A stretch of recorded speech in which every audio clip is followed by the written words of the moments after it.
నాకు జరిగిన నేను ఎదుర్కొన్న ఇబ్బందులు ఖచ్చితంగా అతను పొలిటికల్ బ్యాక్గ్రౌండ్ అండి. మాది అసలు పొలిటికల్ బ్యాక్గ్రౌండ్ కాదు, మాది కంప్లీట్గా బిజినెస్ బ్యాక్గ్రౌండ్. మాకు పొలిటికల్కి బిజినెస్కి అసలు సంబంధం లేదు. సో నేను అదేవిధంగా మా అత్తమ్మ మామయ్యకి నాకున్న ప్రాబ్లమ్స్ని చెప్తే అది పక్కన పెట్టి మీరు విన్నట్టు మొన్న ఆడియోలో ఇన్నోవా పెళ్ళైన కొత్తలోనే అండి, మాది May 28, 2025కి పెళ్ళైతే నెక్స్ట్ ఒక 1 monthలోనే ఆషాఢం రావడం జరిగింది. అయితే వెళ్లే ముందే 1 weekలోనే నాకు ఫస్ట్ షాక్ రాజీవ్తో తగిలింది. దాని తర్వాత ఇప్పుడు అది వెళ్ళి వాళ్ళకి చెప్పితే అదనపు కట్నము డబ్బులు తీసుకొని వస్తే నువ్వు హ్యాపీగా ఉంటావు, అతనికి ఇంకా మీరు విన్నట్టు నువ్వు అతనికి ఫీలింగ్స్ వస్తాయి అనేలాంటి బాధాకరమైన విషయాలు మాట్లాడింది. ఒక ఆడదానిగా ఒక తల్లి స్థానంలో ఉండి అర్థం చేసుకుంటుందేమో, తనకు కూడా ఒక ఆడపిల్ల ఉంది కదా అని అనుకున్నాను. బట్ అది కంప్లీట్గా ఆపోజిట్ అని చెప్పేసి నాకు పూర్తిగా అర్థమైపోయింది. అదే కాకుండా నాకు తగిలిన ఇంకొక షాక్ ఏంటంటే, నాకు పెళ్ళికి ముందు వీళ్ళు హిందూస్ అని చెప్పేసి పెళ్లి చేశారు. కానీ పెళ్ళైన వెంటనే నాకు తెలిసిన విషయం ఏంటంటే వీళ్ళు క్రిస్టియన్స్. వాళ్ళు లోపల ఎట్లాంటి హిందువులకి సంబంధించిన పూజలు కానీ హిందూ కార్యక్రమాలు కానీ, అంటే బయట పబ్లిక్లో మరి ఏం చేస్తున్నారు, ఏం పూజలు చేస్తున్నారు, ఎక్కడికి వెళ్తున్నారు అనేది నాకు సంబంధం లేదు. నేను ఇంటి కోడల్ని, ఇంట్లో ఏమైతే ఫాలో అవుతున్నారో వాటిని నేను పరిగణనలోకి తీసుకుంటాను. అక్కడికి వెళ్ళిన వెంటనే వాళ్ళ ఇంట్లో ఒక పూజ గది లేదు. బట్ మేము పెళ్లి చూపులకు వచ్చే ముందు అక్కడ మాకు తగ్గట్టుగా అన్ని ఫోటోలు అరేంజ్ చేసి మమ్మల్ని మోసం చేసి మమ్మల్ని పెళ్లి వరకు తీసుకొచ్చి పెళ్లి చేశారు. అది ఇవి ఇప్పుడు అబ్బాయితో ఒకటైతే, సెకండ్ వచ్చేసి క్రిస్టియన్స్ అని చెప్పేసి తెలియకుండానే పెళ్లి చేసి, నేను క్రిస్టియానిటీ ఫాలో అవటం అనేది నేను తప్పుగా పరిగణించట్లేదండి. ఎవరి దేవుని వాళ్ళు రెస్పెక్ట్ చేస్తారు. బట్ చెప్పకుండా పెళ్లి చేసి మోసం చేసిందే కాక బలవంతం చేయడం అనేది ఇంకొక తప్పు. అవన్నిటిని నేను ఎఫ్ఐఆర్లో క్లియర్గా చెప్పినా చెప్పకున్నా ఇప్పుడు డైరెక్ట్గా మీకు ప్రతి ఒక్కరికి నా బాధ అర్థమవుతుంది అని చెప్పి ఇప్పుడు ఇంకొకసారి మీకు అందరికీ చెప్పుకుంటున్నాను.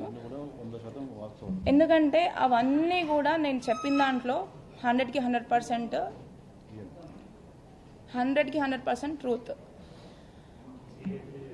అది ఆధారాలు కూడా ఇంకా కూడా దానికి సంబంధించిన ప్రతి ఒక్క ఆధారం నేను ఎఫ్ఐఆర్లో ఉంచిన ప్రతి ఒక్క అక్షరానికి నాకు దానికి సరైన ఆధారాలు ఇంకా కూడా ఉన్నాయి. అవి కూడా మీకు అర్థమయ్యేటట్టు నా మీద ఫ్యూచర్లో తప్పుడు ప్రచారాలు, ఇదంతా ఏదో రాజకీయం కోసం చేస్తుంది అని చెప్పి డైవర్ట్ కాకుండా నా దగ్గర ఇంకా కూడా ఎవిడెన్స్ ఉన్నాయి. వాటిని అన్నిటిని కూడా మీకు తొందరలోనే సమయాన్ని బట్టి మీకు ఖచ్చితంగా వాటిని మేము తీసుకొద్దామని అనుకుంటున్నాము. అండ్ ఇది ఫస్ట్ అయితే, సెకండ్ వాళ్ళదైతే, ఇంకొకటి వచ్చి అసలు ఉన్న ప్రాబ్లమ్స్ని పక్కన పెట్టేసి ఆమె శకుంతల గారు డబ్బులు తీసుకొని రండి, అతనపు మీరు ఏం వాల్యూ ఇచ్చారు, మీరు ఏం పెట్టారు, అసలు ఫస్ట్ వాడు బాగానే ఉంటాడు, మీరు ఫస్ట్ అసలు ఏం వాల్యూ ఇచ్చారు అది తీసుకొని రండి అని చెప్పేసి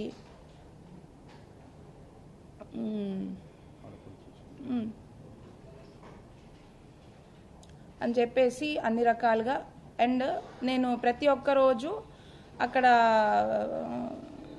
ఆవిడ బైబిల్ చదువుతున్నా, నేను వాటిని అన్నిటినీ నేను ప్రతి ఒక్కదాన్ని నేను రెస్పెక్ట్ చేస్తాను ఖచ్చితంగా. బట్ నన్ను బలవంతం చేయడం అనేది ఖచ్చితంగా 100కి 100% తప్పు. అండ్ మా దేవుళ్ళని ఇప్పుడు నేను వాళ్ళని బతిలాడుకోగా నాకు ఒక 3rd floorలో ఒక పూజ గది పెట్టారు. దాంట్లో కనీసం నేను అగరబత్తులు వెలిగించి గంట కొట్టాలన్నా కూడా చాలా భయపడేదాన్ని. ఎందుకంటే ఆమె ఆ టైంలో చేసిన నాకు ఆ వ్యాఖ్యల వల్ల ఫస్ట్ నాకు పూజ చేయాలన్నా కూడా దాంట్లో భయమేది. ఎందుకంటే ఆమె ఎట్లాంటి వ్యాఖ్యలు చేసిందంటే, అసలు మీ దేవుళ్ళు కూడా దేవుళ్ళేనా, అసలు ఇద్దరు అంటే నాకు శివుడు అంటే చాలా ఇష్టం అనమాట. ఎప్పటి నుంచో, చిన్నప్పటి నుంచి. నేను అక్కడ కూడా వెళ్ళిన తర్వాత ఆ దేవుడినే పూజించుకున్నాను. ఆ దేవుళ్ళ ఆ దేవుళ్ళ గురించి కూడా అసలు ఇద్దరు వైఫ్లు ఉంటారు, ఇద్దరు పిల్లలు ఉంటారు, వాళ్ళకు కూడా అన్ని మనుషుల్లాగానే అన్నీ ఉన్నాయి. అసలు వాళ్ళ దేవుళ్ళు ఎట్లా అవుతారమ్మా? ఇప్పుడు నువ్వు పూజ చేసావు, ప్రసాదం పెడితే దేవుడు తినేస్తాడా అని చెప్పి ఇట్లాంటి మాటలు మాట్లాడడం కూడా చాలా తప్పు. ఫస్ట్ థింగ్ ఆమె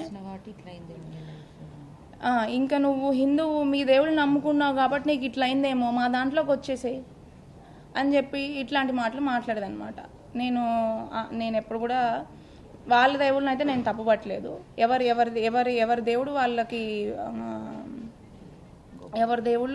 ఎవరి దేవుళ్ళు వాళ్ళకే గొప్ప. నేను మీ దేవుడిని రెస్పెక్ట్ చేస్తాను, మీరు మా దేవుడిని కూడా అంతే రెస్పెక్ట్ చేయాలని చెప్పి నేను అనుకునేదాన్ని. అయితే పెళ్ళైన తర్వాత కూడా వీటన్నిటినీ కూడా నేను ఎదుర్కోవడానికి కారణము, అన్నిటినీ కూడా తట్టుకోవడానికి కారణం ఏంటంటే, ఒక ఆడపిల్లగా ఇట్లా బయటికి రావాలి, ప్రతి ఒక్కళ్ళ దగ్గర లో ఫోకస్ అవ్వాలి అని చెప్పి ఏ ఆడపిల్ల అనుకోవద్దు. మీకు కూడా ఖచ్చితంగా ఇక్కడికి వచ్చిన వాళ్ళందరికీ కూడా ఆడపిల్లలు ఉండే ఉంటారు. మీ ఆడపిల్లకి ఈ పరిస్థితి వస్తే ఖచ్చితంగా మీ ఆడపిల్లలని అయితే ఈ పరిస్థితి రావాలి, ఇలా వచ్చి బయటికి వచ్చి ఇట్లా ఫోకస్ అవ్వాలి, ఇట్లా అన్యాయం గురించి మాట్లాడాలి అని అయితే మీరు ఖచ్చితంగా అనుకోరు. ఫస్ట్ ఎవరైనా ఆ పరిస్థితి వరకు తెచ్చుకోరు. బట్ మేము అనుకోకుండా వాళ్ళ మీద నమ్మకంతో పెళ్లి చేసుకున్నందుకు మాకు ఈ పరిస్థితి మా డాడీకి, మా మమ్మీకి, మా కుటుంబం అందరికీ కూడా వచ్చింది. అయితే దీనికి ఖచ్చితంగా ఈ అన్నిటికీ కూడా మీ అందరు కూడా ఫ్యూచర్లో కూడా ప్రతి ఒక్కల సపోర్ట్ నాకు ఉంటుందని నేను మనస్ఫూర్తిగా కోరుకుంటున్నాను. ఇక్కడ ఇంకొక విషయం ఏంటి అంటే, ఇంకొక విషయం చెప్దాం అనుకున్నాను. నిన్న జోగి రమేష్ గారు ఒక విషయం చెప్పారనమాట. అమ్మ మేఘనమ్మ, మీ అత్తగారు నిన్ను ఒక తల్లిలాగా చూసుకున్నారు, నేను ఒక కూతురులాగా భావించాను అని చెప్పారనమాట.